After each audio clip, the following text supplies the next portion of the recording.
Hello students, मैं doctor Manorama त्यागी मनोविज्ञान विषय के बीए पार्ट थर्ड के स्टूडेंट्स को आज फर्स्ट पेपर पॉजिटिव साइकोलॉजी का चैप्टर कराऊंगी सेक्शन ए से, जिसका नाम है हैप्पीनेस।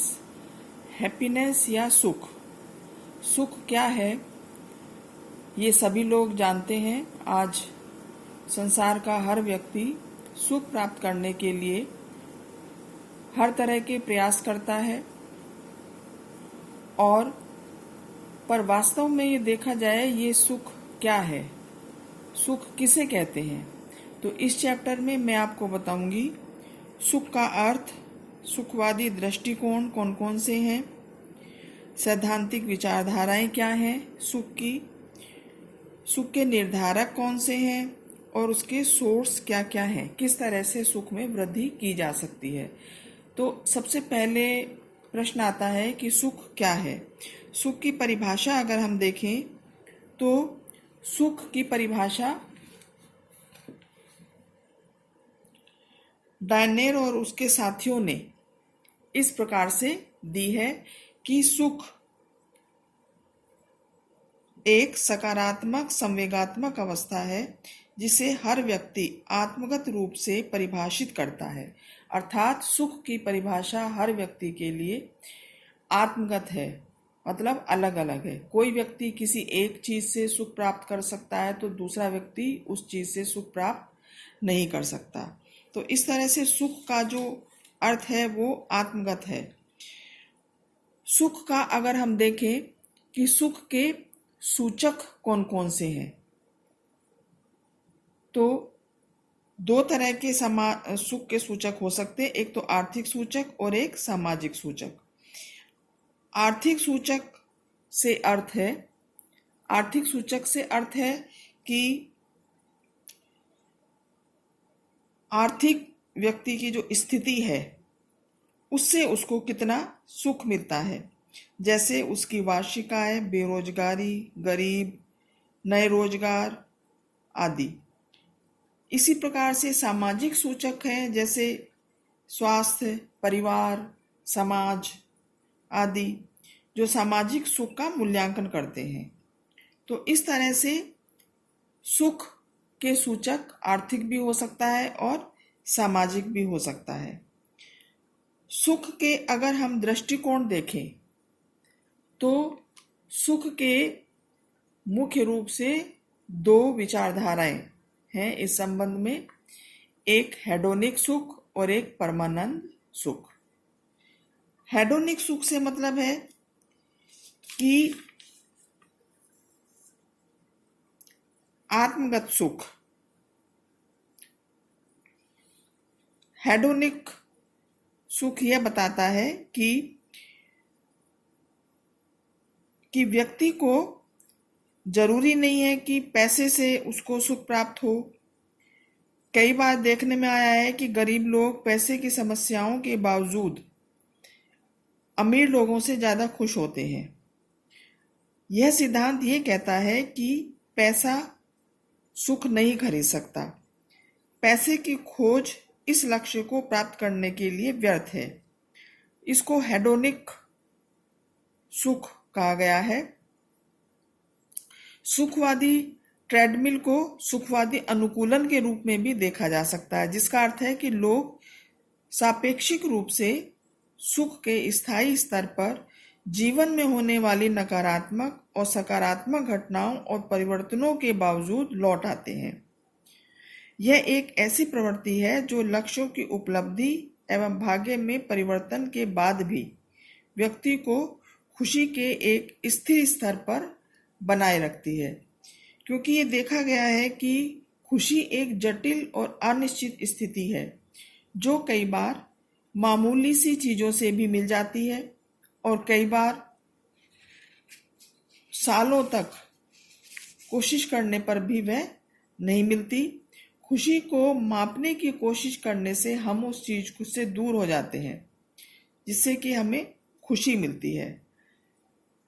तो हेडोनिक जो खुशी है वो एक तरीके से आत्मगत खुशी है।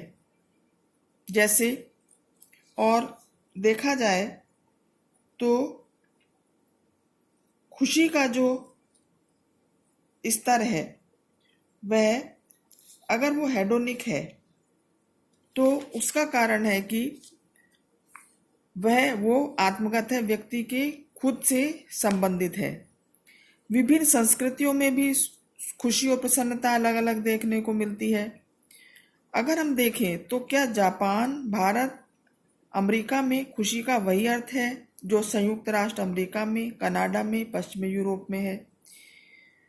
यदि सुख का एक अर्थ विशेष संस्कृतियों में सापेक्ष है बजाय सार्वभौमिक के, तो ऐसी स्थिति में किस प्रकार से हम विभिन्न संस्कृतियों में तुलना कर सकते हैं?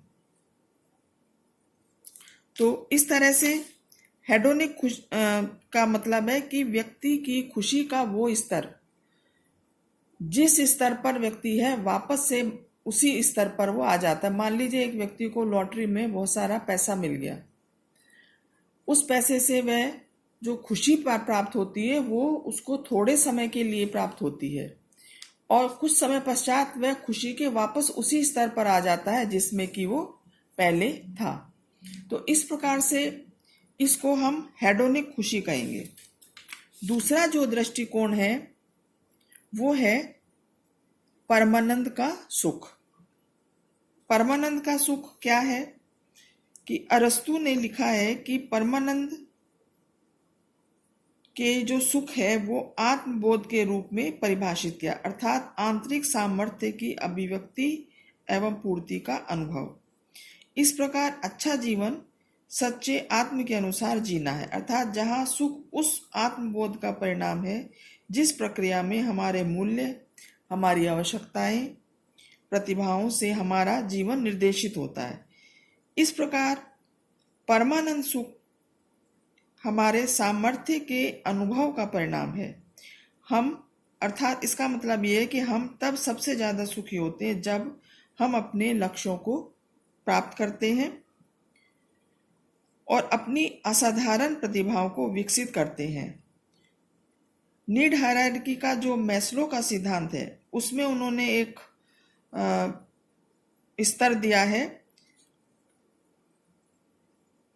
नीड हायरार्की में आत्मबोध का प्रत्यय, आत्मबोध का प्रत्यय इसी परमानंद के सुख से मिलता जुलता है।